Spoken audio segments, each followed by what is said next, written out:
مخدوم صاحب ایک مرتبہ خطاب کر رہے تھے اپنی خانقاہ میں خطاب فرما رہے. خطاب کے درمیان ایک واقعہ آ گیا. واقعہ تھا حضرت سیدی نجم الدین کبریٰ کا کہ حضرت نجم الدین کبریٰ فرماتے ہیں اپنے مریدوں میں کہ ولی جو ہوتا ہے ولی، تو ولی جب کسی پہ توجہ ڈالتا ہے توجہ، تو اس کی توجہ سے وہ لوگوں کو صاحب حال بنا دیتا ہے. اب یہ مخدوم صاحب کی تقریر ہے، مخدوم صاحب کا خطاب ہے کہ ولی جب کسی پر توجہ ڈالتا ہے تو توجہ ڈال کر کے اس کو بھی صاحب حال بنا دیتا ہے. ٹھیک، اب اس کو میں تھوڑی سی تشریح کروں گا. یہ مخدوم صاحب نے نہیں کہا، یہ میں کہہ رہا ہوں آپ کے سامنے. توجہ کی 3 قسمیں ہوتی ہیں. ولی کی توجہ کی 3 قسمیں ہوتی ہیں. ایک ہے توجہ انعکاسی، توجہ انعکاسی، توجہ لقائی اور توجہ اتحادی.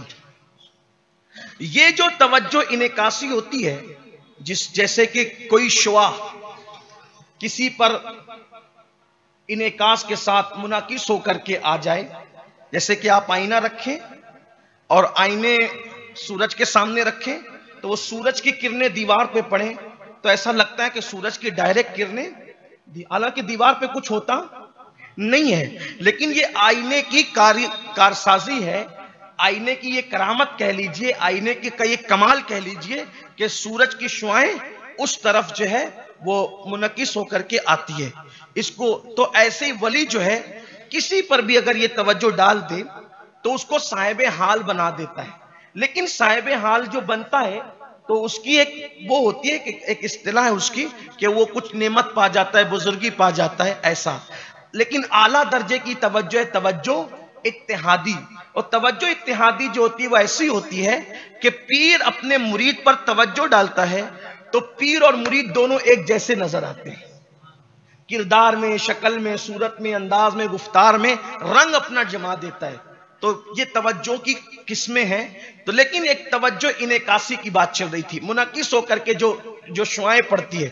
تو حضرت نجم الدین کبریٰ نے فرمایا کہ ولی اگر صاحب حال کسی پہ توجہ ڈالے تو وہ اس کو بھی صاحب حال بنا دیتا ہے. تو اس وقت آپ نے فرمایا حتیٰ کہ اللہ ولیوں کو یہ شان دیتا ہے. اچھا، یہ جو نجم الدین کبریٰ فرما رہے ہیں نا، اس کو امام عبدالوہاب شعرانی نے بھی لکھا ہے اور اسی کو مولوی اشرف علی تھانوی نے بھی لکھا ہے، جو اب میں بات آگے کرنے جا رہا ہوں کہ توجہ جب ولی ڈالتا ہے تو صاحب حال بنا دیتا. اب یہ آگے کی بات جو میں نے حوالے پیش کیا، نجم الدین کبریٰ رضی اللہ تعالیٰ کا بھی حوالہ اور امام عبدالوہاب شعرانی کا، مولوی صاحب کا بھی، یہ سارے حوالے پیش کر رہا ہوں. تو حضرت نجم الدین کبریٰ نے فرمایا حتیٰ کہ ولی اگر کسی کتے پہ بھی توجہ ڈال دے، جانور پر، تو اس پر بھی حال کی کیفیت طاری ہو جاتی ہے، اس پہ بھی حال طاری ہو جاتا ہے. تو آپ کے ایک مرید تھے نجم الدین کبریٰ کے، انہوں نے کہا کیا کتے پر بھی حال طاری ہو سکتا ہے اگر ولی کی توجہ پڑے تو؟ کاش میں یہ منظر دیکھوں کہ کتے پر بھی حال طاری ہوتا ہے ولی کی توجہ سے. دیکھو اولیاء کی شان کیا ہے، وہ توجہ کر دیں. لوگ کہتے ہیں ولی کے پاس جانے سے کیا ہوتا ہے، قرآن کہتا ہے اِنَّا رَحْمَتَ اللَّهِ قَرِيبٌ مِّنَ الْمُحْسِنِينَ، اللہ کی رحمتیں ولیوں کے قریب ہے. اور یہ ولیوں ہی کا عقیدہ امام عبدالوہاب شعرانی کہہ رہے ہیں، نجم الدین کبریٰ کہہ رہے ہیں، مخدوم اشرف جہانگیر سمنانی کہہ رہے ہیں کہ ولی اگر توجہ کر دیں تو جانوروں کو بھی پھر کچھ نصیب ہو جاتا ہے، کوئی نعمت ان کو بھی نصیب ہو جاتی ہے. جب ولی کی توجہ سے اللہ اکبر، جب جانور صاحب نعمت ہو جاتا ہے تو انسان کی شان کا عالم کیا ہوگا. اور وہ جو یہ عنوان نکلا تھا نا نجم الدین کبریٰ کی خانقاہ میں، وہ اصحاب کہف کے کتے کو لے کر کے نکلا تھا. اصحاب کہف کا واقعہ بیان ہو رہا تھا اور توجہ کی بات آ گئی تو فرمایا کہ آج بھی اگر کوئی ولی کسی جانور پر توجہ ڈال دے تو اس کو بھی صاحب حال بنا دے. یہ بات ہوئی تو مرید نے سوچا کہ یہ کیسے ہو سکتا ہے، میں وہ منظر دیکھوں. اتفاق سے ان کے دل کے آنے والے خیال کو حضرت نجم الدین کبریٰ نے محسوس فرمایا اور محسوس فرمانے کے بعد آپ اٹھے خانقاہ کے اندر. یہ نجم الدین کبریٰ کون ہے؟ امام فخر الدین رازی کے پیر و مرشد ہے اور آپ کے ماموں بھی ہے۔ یہ نجم الدین کبریٰ وہی ہے جب حضرت مخدوم حضرت فخر الدین رازی دنیا سے جا رہے تھے تو شیطان آپ کے پاس آیا اور آنے کے بعد آپ سے پوچھنے لگا اللہ ایک ہے، اس کی دلیل کیا ہے؟ کہتے ہیں کہ آپ نے 360 دلیلیں دی، شیطان نے ساری دلیلیں توڑ دی۔ قریب تھا کہ آپ اللہ اکبر کسی آزمائش میں گرفتار ہو جاتے۔ نجم الدین کبریٰ اپنی خانقاہ میں وضو کر رہے تھے، لوٹا اٹھایا اور پھینک کر کے مارا اور فرمایا فخر الدین یہ کیوں نہیں کہہ دیتا کہ اللہ کو ایک ماننے کے لیے کسی دلیل کی ضرورت نہیں ہے، میں اللہ کو بغیر دلیل کے ایک مانتا ہوں۔ لوگوں نے پوچھا حضرت فخر الدین تو یہاں ہے نہیں؟ فرمایا کہ بیٹا اس کا انتقال ہو رہا تھا اور شیطان اس کو ورگلانے کے لیے آیا، یہ لوٹا میں نے شیطان کو پھینک کر کے۔ اب لوگ تو یہ سمجھے کہ یہ کہانی قصہ اہل ظاہر کو کیا پتا، لوٹا یہاں پھینکا گیا لگی وہاں۔ آپ کہیں گے لوٹا یہاں پھینکا گیا وہاں کیسے لگی؟ ہم کہتے ہیں بالکل ایسے ہی جیسے آپ مینا میں پیلروں کو مارتے ہیں، ذلیل شیطان ہوتا ہے، وہاں کوئی شیطان ہے؟ وہاں کوئی شیطان ہے؟ اور اگر شیطان ہے تو وہاں دعا کی قبولیت کا مطلب کیا ہے؟ جہاں شیطان ہو وہاں دعا قبول ہوتی ہے؟ اہل ظاہر تو کہہ دیں گے کیونکہ جو شیطان کے علم غیب کے قائل ہو جائیں، جو شیطان کے علم رسول اللہ سے زیادہ ماننے لگے، انہیں کوئی مسئلہ ہی نہیں ہے، وہ تو کچھ بھی کہیں گے، انہیں کہنا بھی کچھ بھی ہے، انہیں پرابلم کوئی مسئلہ نہیں ہے، وہ تو جو جی میں آئے کہہ دے، انہیں کون روکنے والا ہے۔ لیکن جہاں یہ پیلر ہے جسے جمرات کہتے ہیں، وہاں دعا کی قبولیت کی وہ جگہ ہے، پتھر مارو دعا کرو دعا قبول ہوگی، تو شیطان وہاں ہے تو اس لیے دعا قبول ہوگی معاذاللہ؟ نہیں، وہاں شیطان ذلیل ہو رہا ہے، شیطان وہاں سے بھاگا ہے کنکری کھا کر ابراہیم علیہ السلام کی، آج اس کو وہیں یادگار کے طور پہ مارا جا رہا ہے۔ وہ جتنا شیطان اس دن ذلیل ہوتا ہے کسی اور دن کیا ذلیل ہو، اتنا ذلیل ہوتا ہے۔ تو پتھر آپ کے پڑتے ہیں کہ نہیں، اس پہ ذلت اس کی ہوتی ہے کہ نہیں ہوتی؟ یہ بات اہل عرفان کی ہے، بہت ساری چیزوں کو عقل سے سمجھنے کی ضرورت نہیں ہوتی، کبھی کبھی عشق کے چراغ بھی جلایا کرے، عشق کے دیے بھی جلایا کرے۔ اور میرے امام کا یہ مصرع تو مجھے بہت اچھا لگتا ہے، ہم عشق کے بندے ہیں کیوں بات بڑھائی۔ ہائے ہائے، کس کے بندے ہیں؟ عشق کے بندے ہیں۔ ابھی لوگ اسی میں الجھے ہوئے ہیں، نانو عباد و محمدین کہنا جائز ہے کہ ناجائز ہے؟ میرا امام عشق و محبت کہتا ہے ہم عشق کے بندے ہیں کیوں بات بڑھائی۔ یہاں بندے سے مراد غلام ہے، اس لیے کہ بولنے والے کی مراد بولنے والے کو دیکھ کر لی جائے۔ فرمایا ہم عشق کے بندے ہیں، ہم عشق کے بندے ہیں کیوں بات بڑھائی۔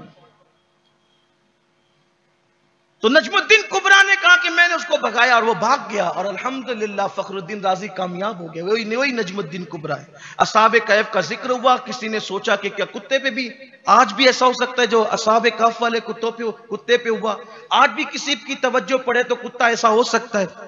حضرت نجم الدین کبریٰ کھڑے ہوئے خانقاہ کے دروازے پر آئے، جب خانقاہ کے دروازے پہ تشریف لائے تو حسن اتفاق، اللہ اپنے ولیوں کو کیا شان دیتا ہے، ادھر نجم الدین کبریٰ دروازے پر آئے، ادھر کتا بھی دروازے پہ آئے، آپ نے اس کو غور سے دیکھا، نظر ڈالی، ہائے ہائے، نجم الدین کبریٰ نے نظر ڈالی، نظر کا ڈالنا تھا، وہ کتے کی آنکھ سے آنسو نکلنے لگے اور وہ تڑپنے لگا، مخدوم صاحب فرماتے ہیں وہ تڑپنے لگا، نجم الدین کبریٰ کے قدموں پہ لوٹنے لگا۔ پھر اس کے بعد اس کتے کا حال یہ ہو گیا، کتے کا، کہ جہاں بھی وہ بیٹھتا 40-50 کتے اس کے ارد گرد بیٹھتے تھے اس کے ادب میں، یعنی وہ کتا ایسا صاحب حال ہو گیا تھا۔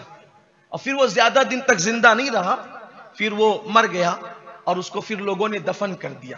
یہ میں نے امام عبدالوہاب شعرانی، نجم الدین کبریٰ، مخدوم سمنانی، ان کے حوالے سے بات کری۔ اب مخدوم صاحب جب یہ واقعہ بیان کر رہے تھے تو مخدوم صاحب کے ایک مرید تھے، تو کہا کہ نجم الدین کبریٰ جیسی ہستی نے تو کتے پہ توجہ ڈالی تو اس کو صاحب حال بنا دیا، آج کچھ اس دور میں کچھ ایسے ولی ہیں کہ جو جانور پہ توجہ ڈالیں تو اس کو بھی صاحب حال بنا دے؟ تو مخدوم صاحب نے فرمایا وہ جوگی کی بلی لاؤ۔ پھر انہوں نے بولا نہیں زبان سے، دل میں خیال آیا، اس لیے کہ پیر روشن ضمیر ہوتا ہے۔ جیسے ہی دل میں خیال آیا، مخدوم صاحب نے کہا وہ جوگی کی بلی لاؤ۔ جوگی کی بلی آئی، مخدوم صاحب نے اس کو بٹھایا اور اس کے سامنے تصوف کے اسرار و معنی بیان فرمائے، نکات بیان فرمائے۔ بلی سنتی رہی اور سنتے سنتے بلی بے ہوش ہو گئی۔ مخدوم صاحب نے بلی کو سنایا اور بلی سنتے سنتے بے ہوش ہو گئی۔ جب بلی سنتے سنتے بے ہوش ہو گئی، پھر ہوش میں آیا تو وہ روتی تھی، بلی روتی تھی، مخدوم صاحب کے قدموں پہ لوٹتی تھی۔ اس کے بعد پھر بلی کا معمول بن گیا، جب مخدوم صاحب کی محفل سجتی بلی کو بلانا نہیں پڑتا۔ جب آپ تصوف کے اسرار بیان فرماتے، اس کے رموز بیان فرماتے، تو بلی بھی آ کر کے بیٹھا کرتی تھی۔ پھر اس بلی کو وہ مقام دیا میرے مخدوم نے۔ جانور کہاں پہنچتے ہیں ولیوں سے وابستہ ہو کر، مخدوم صاحب نے وہ مقام دیا کہ پھر بلی کی یہ شان ہو گئی، اس وقت بلی کی یہ شان ہو گئی کہ مہمان خانقاہ میں جتنے آنے والے ہوتے، بلی اتنی مرتبہ آواز لگاتی اور پھر اسی کے حساب سے کھانا پکتا مخدوم صاحب کی خانقاہ میں۔ ایک دن ایسا ہوا کہ بلی نے آواز لگائی جتنی بار اتنی روٹیاں بنی۔ اس کے بعد جو ہے روٹیاں تقسیم ہوئی، تو روٹیاں تقسیم ہونے کے بعد ایسا ہوا کہ ایک روٹی کم پڑ گئی۔ تو مخدوم صاحب نے باورچی سے کہا، جو مطبخ کے ذمہ دار تھے، دیکھ ریکھ کرتے تھے، ان سے کہا آج کیسے ہو گیا کہ ہمارے مہمان کے لیے ایک روٹی کم پڑ گئی؟ ایسا تو کبھی ہوا نہیں۔ انہوں نے عرض کیا حضور یہ بلی نے جتنی مرتبہ آواز لگائی میں نے اتنی روٹیاں پکائی۔ تو آپ نے بلی کو دیکھا، مخدوم صاحب نے بلی کو دیکھا، اور بلی نے کیا کیا، سارے جو فقراء اور صوفیہ بیٹھے تھے ہر ایک کی گود میں گئی اور گود کو سونگا، سونگنے کے بعد دوسرے کی گود میں گئی، اس کو سونگا، تیسرے کی گود میں گئی، اس کو سونگا، چوتھے کی گود میں گئی، اس کو سونگا، بعد میں ایک بندے کی گود میں گئی، اس کو سونگا اور جا کر اس کی گود میں پیشاب کر دیا۔ اس کی گود میں پیشاب کیا، مخدوم صاحب نے فرمایا کھڑے ہو جاؤ، آپ صوفیوں میں سے نہیں ہو، آپ فقیروں میں سے نہیں ہو، آپ اہل اللہ میں سے نہیں ہو۔ قدم پکڑ لیے اس نے، قدم پکڑ لیے اس نے، فرمایا آپ سچ کہتے ہیں؟ تو کہا کہ ایسا کیوں کیا تم نے؟ کہا کہ میں جوگی ہوں اور میں بڑی بڑی بارگاہوں میں گیا، بہروپیہ بن کے کہ لوگ مجھے پہچانے، لیکن میں صوفیوں کا لباس پہن کے جاتا تو لوگ مجھے صوفی مانتے، کوئی مجھے پہچان نہیں پاتا۔